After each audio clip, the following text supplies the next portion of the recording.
할렐루야, 행복한 정식의 기도 시간입니다. 여러분의 삶의 중심이 항상 그리스도 안에 있게 하는 줄 믿습니다. 까딱하면 돈에, 딱하면 우리가 자기 자신에, 또 잘못하면 우리가 사람의 시달리가 되죠. 그래서 우리가 중심을 항상 하나님의 말씀과 기도와 전도하는 일에 우리가 올인할 수 있다면 우리 삶은요 행복하고 하나님과 통해야 되고 하나님이 우리를 더 높이 쓰실 줄로 믿습니다. 오늘의 기도 제목은, 말씀은 모든 일을 기도하여 해라. 모든 문제를 기도로 바꿔라. 모두 듣고 본 것을 기도로 바꿔라. 모든 것을 기도로 바꾸는 거예요. 갔다 가면 불평하거나 화가 나거나 낙심하거나 대적하거나 원수 맺는 거나 그러기가 쉽겠죠. 그걸 기도로 바꾸는 거예요. 나는 아무것도 할 수 없고 모든 걸 할 수 있는 그분, 모든 걸 아시는 그분, 모든 것이 선으로 바꾸시는 그분 앞에 모든 일을 기도로 바꿔라. 그렇죠? 자, 우리 3장 1절로 9절까지 잠깐 볼까요? 아이 사무엘이 엘리 앞에서 여호와를 섬길 때 여호와의 말씀이 희귀하여 이상이 흔히 보이지 않았더라. 엘리의 눈이 점점 어두워 가서 잘 보이지 못하는 그때 그가 자기 처소에 누웠고 하나님의 등불은 아직 꺼지지 아니하였으며 사무엘은 하나님의 궤에 있는 여호와의 전 안에 누웠더니 여호와께서 사무엘을 부르시는지라. 그가 대답하되 내가 여기 있나이다. 엘리에게서 달려가서 이르되 당신이 나를 부르셨기로 내가 여기 있나이다 하니 그가 이르되 나는 부르지 아니하였으니 가서 누우라 하는지라. 그가 가서 누웠더니 여호와께서 다시 사무엘을 부르시는지라. 사무엘이 일어나 엘리야에게로 가서 이르되 당신이 나를 부르셨기로 내가 여기 있나이다 하니 그가 대답하다 내 아들아 내가 부르지 아니하였으니 다시 누우라 하니라. 사무엘이 아직 여호와를 알지 못하고 여호와의 말씀도 아직 그에게 나타나지 아니한 때라. 여호와께서 세 번째 사무엘을 부르시는지라. 그가 일어나 엘리에게로 가서 이르되 당신이 나를 부르셨기로 내가 여기 있나이다 하니 엘리가 하나님께서 아이를 부르신 줄을 깨닫고 엘리가 사무엘에게 이르되 가서 누웠다가 그가 너를 부르거든 네가 말하기를 여호와여 말씀하옵소서 주의 종이 듣겠나이다 하라 하니 이에 사무엘이 가서 자기 처소에 누우니라. 아이가 늘 하나님을 생각하는 거예요. 언약궤 앞에서 아무나 갈 수 없는 그곳에 거기서 잠을 자고 늘 하나님의 말씀을 생각하고, 언약이지, 언약궤는 언약궤가 중요한 게 아니죠. 하나님이 우리에게 주신 약속이 있다는 거죠. 그 약속을 생각하고 묵상하고 기도할 때 하나님이 그에게 응답하시는 거예요. 어린 사무엘은 하나님의 언약궤 앞에 있더라. 사랑하는 여러분은 언약을 붙들고 나갑니까? 언약이 이끄는 사람입니까? 여러분 하나님의 약속을 따라가는 사람 맞습니까? 혹시 세상 거 자기 생각 따라가는 분은 한 번도 없기를 바랍니다. 나쁜 건 아닌데 거기서 상처 입는 거예요. 거기서 수많은 절망이 오는 거예요. 어디서 바라봐야 돼요? 완전하시고 영원하신 하나님, 그 언약, 세계복음화, 우리와 함께 하신 그분, 모든 것을 공급하시는 그분을 바라보는 거예요. 그래서 모든 것을 기도해라. 모든 일을 기도해라. 사무엘은 언약궤 옆에 있어. 언약 속에 집어넣은 거예요. 모든 것이. 그래서 고난받고 외롭고 또 다 하나님이야. 요셉이라는 사람이 형들에게 팔린 것도 다 그게 하나님의 언약이야. 그게 요보디바리 집에 가서 억울하게 감옥에 간 것도 그게 바로 언약 성취. 꿈을 꾸는 바로 앞에 나가는 것도 하나님의 언약 성취. 우리는요 지금 현재 있는 그 자리가 언약이 성취되고 있는 자리예요. 거기서 하나님의 음성을 들어라. 그것도 세 번이라. 부르시면 응답이에요. 사랑하는 여러분, 하나님이 여러분을 부르고 계십니까? 여러분을 쓰시려고 지금 부르고 계십니까? 여러분은 그 말씀에 귀를 기울이고 있습니까? 여러분은 그 말씀에 대답할 마음의 자세를 가지고 늘 사십니까? 우리가 다른 거 하되 하나님의 말씀이 우선해야 되고 하나님의 미션이 우선이 돼야 될 줄로 압니다. 그래서 하나님의 음성 듣기, 강단 말씀을 성경을 읽다가도 묵상하다가도 얼마든지 우리는 하나님의 음성을 한 번 아니라 두 번 또 세 번까지 들을 수 있는 엄청난 응답. 얼마나 확실합니까? 오직했으면 사무의 말이 하나도 땅에 떨어지지 아니했더라 그랬어요. 네? 19절에 보니까 사무엘이 자라매 여호와께서 그와 함께 계셔서 그의 말이 하나도 땅에 떨어지지 아니했다. 이 말이 뭔 말일까요? 그의 말이 다른 말을 할 필요 없어요. 사람의 말이나 자기 말이나 세상의 말은요 땅에 떨어지는 거예요. 깨어져 가는 거예요. 부서져 가는 거예요. 그런데 하나님의 말씀은 반드시 성취된다 그 말이죠. 하나님이 내게 주신 언약의 말씀은 반드시 성취된다. 그 언약이 말씀이 성취되고 있는 자리에 있냐? 말씀이 성취되도록 여러분은 지금 행동하고 계십니까? 우리가 자기 말을 성취시키려고 하는 분은 없습니까? 사람의 말을 성취시키려고 하는 사람은 없습니까? 오늘날 정치인들이 다 자기 말을 성취시키려고 하는 어리석은 자들 아닙니까? 그들의 말을 또 따라가는 분은 아닙니까? 그거 뭐 거기다 생을 거는 그런 분들이 혹시 없습니까? 아닙니다. 하나님의 말씀에 생을 거세요.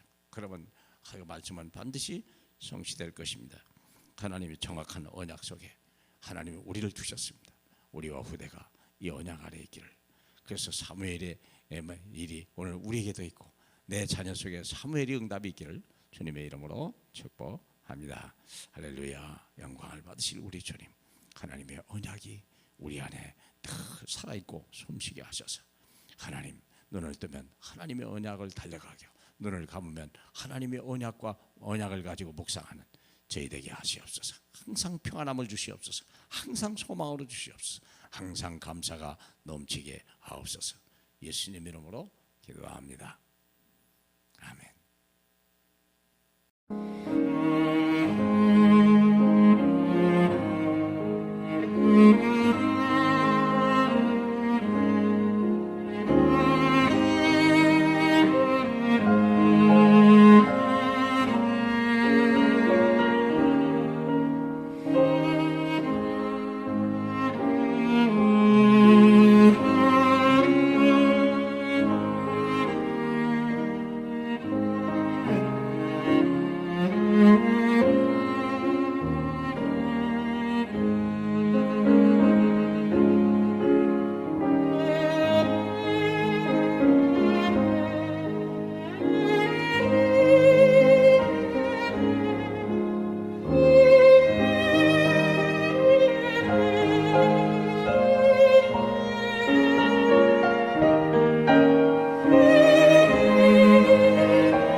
주옵소서.